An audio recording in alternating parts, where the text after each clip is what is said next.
હડતાળ પર ઉતરેલા 1746 આરોગ્ય કર્મીઓની નોકરી ગઈ છે। છેલ્લા 10 દિવસથી ગાંધીનગરમાં તેઓ વિરોધ કરી રહ્યા છે। સત્યાગ્રહ છાવણી ખાતે આરોગ્ય કર્મીઓ ધરણા કરી રહ્યા છે। અત્યાર સુધીમાં 10,000થી વધુ આરોગ્ય કર્મીને નોટિસ પણ ફટકારવામાં આવી છે। તો 1746 આરોગ્ય કર્મીની નોકરી ગઈ છે। નોટિસ તેમને ફટકારવામાં આવી હતી। જોકે છેલ્લા 10 દિવસથી ગાંધીનગરમાં આરોગ્ય કર્મચારીઓ વિરોધ નોંધાવી રહ્યા છે। સત્યાગ્રહ છાવણી ખાતે આરોગ્ય કર્મચારીઓ સતત ધરણા કરી રહ્યા છે। અત્યાર સુધીમાં 10,000થી વધુ આરોગ્ય કર્મચારીઓને નોટિસ પણ ફટકારવામાં આવી છે।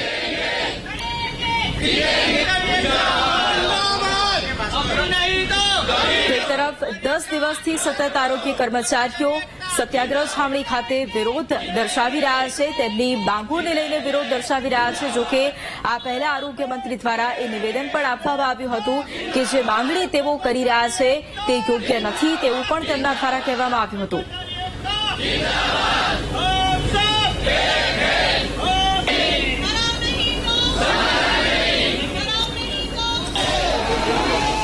તો આ તરફ ગાંધીનગરમાં વ્યાયામ શિક્ષકો પણ વિરોધ દર્શાવી રહ્યા છે।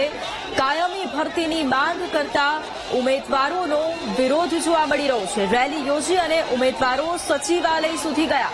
પોલીસે તમામ વિરોધકર્તાઓની અટકાયત કરી છે અને છેલ્લા 1 સપ્તાહથી ઉમેદવારો સતત દેખાવ પણ કરી રહ્યા છે। તો ફરી એક વખત સત્યાગ્રહ છાવણી ખાતે વિરોધ પ્રદર્શન, વ્યાયામ શિક્ષકો પોતાની માંગોને લઈને વિરોધ કરી રહ્યા છે।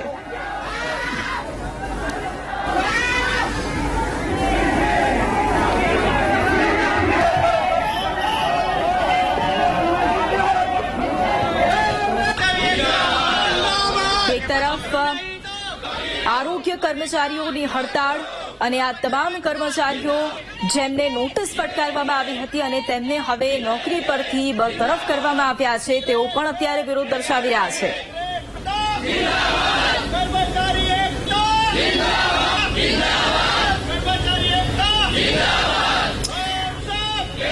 અને આ જ મુદ્દે આરોગ્ય કર્મચારી મંડળના પ્રમુખ આશિષભાઈ બારોટ આપણી સાથે જોડાયા છે। સૌથી પહેલા આશિષભાઈ, સ્વાગત છે આપનું વીટીવી ન્યૂઝમાં। આશિષભાઈ, સૌથી પહેલા તો સતત જે વિરોધ સત્યાગ્રહ છાવણી ખાતે તમામ આરોગ્ય કર્મીઓ દ્વારા દર્શાવવામાં આવ્યો છે અને 1746 જેટલા જે આરોગ્ય કર્મીઓ છે તેમને અત્યારે હાલ નોટિસ આપ્યા બાદ નોકરી પરથી બરતરફ પણ કરવામાં આવ્યા છે। સૌથી પહેલા આપની પાસે એ જ જાણવું છે કે કઈ બાબતોને લઈને સતત આપ વિરોધ કરી રહ્યા છો અને સરકાર પાસે શું માંગ કરી રહ્યા છો સતત?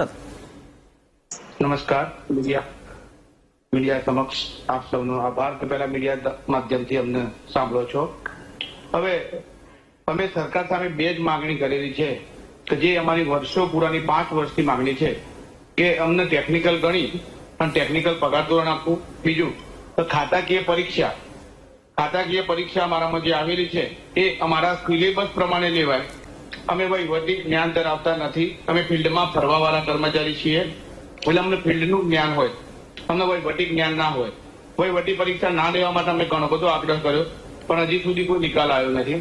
એ રીતે ટેકનિકલ માટે અમે એક સરકારશ્રી દ્વારા એક કમિટી રચાઈ હતી ત્યારે અમારી 2022ની હડતાલ હતી ત્યારે એ કમિટીએ અહેવાલ રજૂ કરેલો, જે અહેવાલમાં સંપૂર્ણ અમે ટેકનિકલ છીએ એવો અહેવાલ સરકારશ્રીમાં રજૂ કરેલ છે પણ એનો ઠરાવ પણ આજ દિન સુધી થયેલ નથી। જે અનુસંધાને ના છૂટકે ગુજરાત રાજ્યના તમામ કર્મચારીઓ તારીખ 17થી અચોક્કસ મુદતની હડતાલમાં જોડાયેલા છે। જી આશિષભાઈ, સાથે બીજો સવાલ એ છે કે અત્યારે લગભગ 1746 જેટલા આરોગ્ય કર્મચારીઓ છે કે જેમને અત્યારે નોકરી પરથી બરતરફ કરાયા છે, એટલે હવે એક તરફ ઉગ્ર વિરોધ હતો પરંતુ બીજી તરફ હવે સરકાર દ્વારા પણ એક્શન લેવામાં આવ્યું છે, એટલે હવે આગળ આપ શું કરશો? આગળ તમામ જે આરોગ્ય કર્મીઓ છે તેમનો કઈ રીતે વિરોધ રહેશે? હવે આગળ અમારા ગુજરાત રાજ્ય આરોગ્ય કર્મચારી મહાસંઘના આદેશ અનુસાર અમે જે કામગીરી જે ચાલુ છે અમે ગાંધીજી ત્યાં માર્ગે એનો એ જ પ્રયત્ન ચાલુ છે અને એને જ રૂપમાં અમે રહીશું કારણ કે અમે શિસ્તવાળા કર્મચારી છીએ। અમે કોઈ ખોટું કાર્ય સરકાર સામે કરશું નહીં। અમે અમારી શિસ્ત અને સંયમ જાળવી અને અમારી જે ગાંધીજી ત્યાં માગેની હડતાલ છે એ રીતે જ અમને જે જગ્યા આપી છે તે જગ્યાએથી અમે કોઈ પણ ગેરકાયદેસર કોઈ કૃત્ય કરશું નહીં। જ્યાં સુધી અમારી માંગણી પૂરી ન થાય ત્યાં સુધી અમારા કર્મચારીઓ હડતાલ છોડવાના મૂડમાં નથી. જી બિલકુલ. અને આશિષ વધુમાં જણાવવાનું કે અમને જે ખાતાકીય પરીક્ષા બાબતે અમને ફરજ પરથી છૂટા કરવામાં આવ્યા છે એ બિલકુલ ખોટી વાત છે. કારણ કે સરકારશ્રી દ્વારા આ ખાતાકીય પરીક્ષા 2022માં આવી. જી. 2022માં તમારે 3 ટ્રાયલ લેવાના હોય. સરકારશ્રી દ્વારા એક જ વખત પરીક્ષા લેવામાં આવી છે. 3 ટ્રાયલ કોઈને પૂરા કરેલા નથી. તો પણ જિલ્લા કક્ષાએથી એવા નિર્ણયો કરીને અમને તાત્કાલિક ધોરણે છૂટા કર્યા છે કે ભાઈ તમે ખાતાકીય પરીક્ષા પાસ નથી, જેના અનુસંધાને તમને છૂટા કરાવો. એવો કોઈ નિયમ જ નથી કે ખાતાકીય પરીક્ષા બાબતે અમને છૂટા કરી શકે. કારણ કે ખાતાકીય પરીક્ષા તો શાના માટે હોય છે? જે કોઈ કર્મચારીને પ્રમોશન અથવા ઉચ્ચતર લેવું હોય, જેની 10 વર્ષની ફરજ પૂર્ણ થઈ ગઈ હોય, એના માટે જરૂરી છે. પણ આ ખોટો મુદ્દો લઈ અને ખોટી રીતે કર્મચારી માનસિક રીતે તૂટી જાય. જી બિલકુલ. આભાર આશિષભાઈ અમારી સાથે જોડાવા માટે.